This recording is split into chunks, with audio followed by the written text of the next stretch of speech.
My name is Christos. I would like to welcome you to Athenscon 2017. This is the main pop culture event here in Greece. And now I would like to present you my game.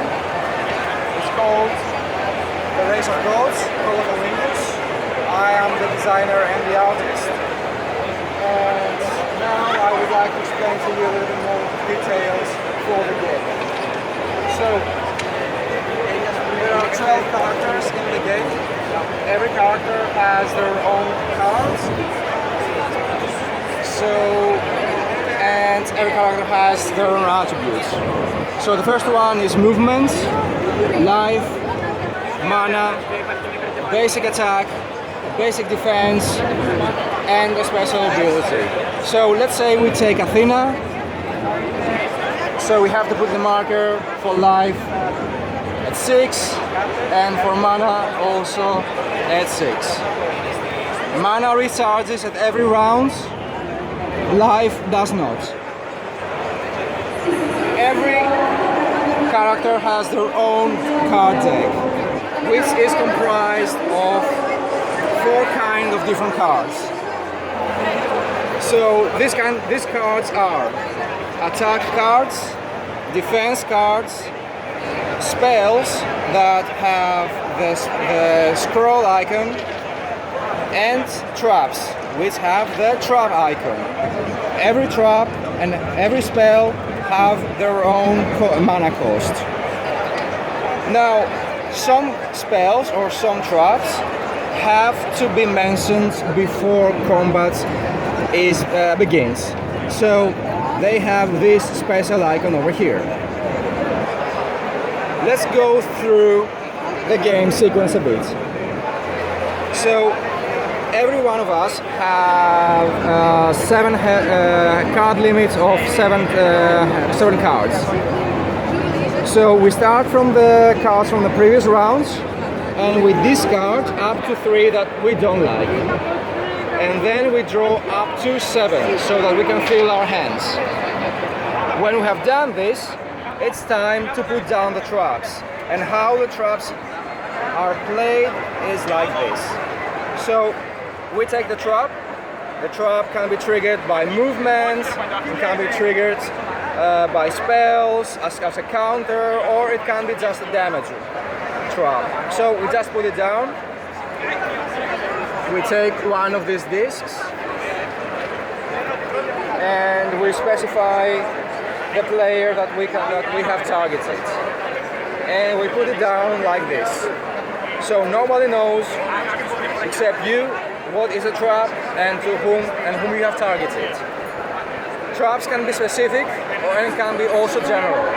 Still, you have to put the disc like this in order to bluff.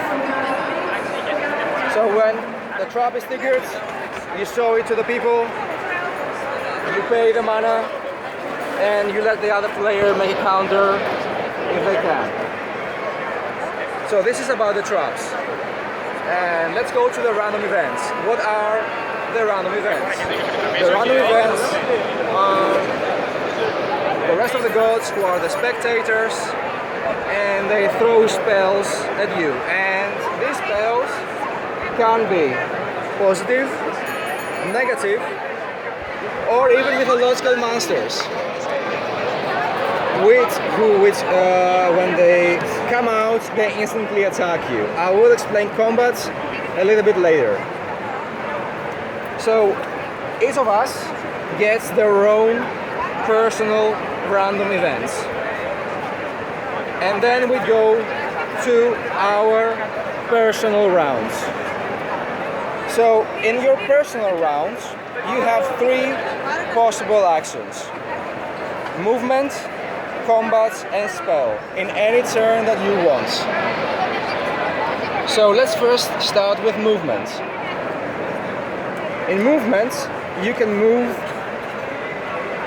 up to the number that you have in your character cards, and it might be altered by a spell. Let's take for example Athena with 4 movements. So you can do up to 4 movements. You can do 1, 2, 3, 4. but you cannot break the movement. So you have to do it in a single move. Combat. In combat, let's take for example that you are the green. You can start combat with anyone that is in the same line as you, one line in front and one line behind. So this is your fighting range. And what happens? So the guy or the girl who starts the combat, let's say that they have these cards in their hands. And I throw down, let's say I think that, okay, I want to start with an attack. I put my first card face down. And so does the other player, if they want. Then I think, okay, I think I need to play it a little bit safe. So I'm gonna play defense, face down. The other player may or may not put a card. And then I think, okay, I want to put a spell that alters the combat. I put it down as well.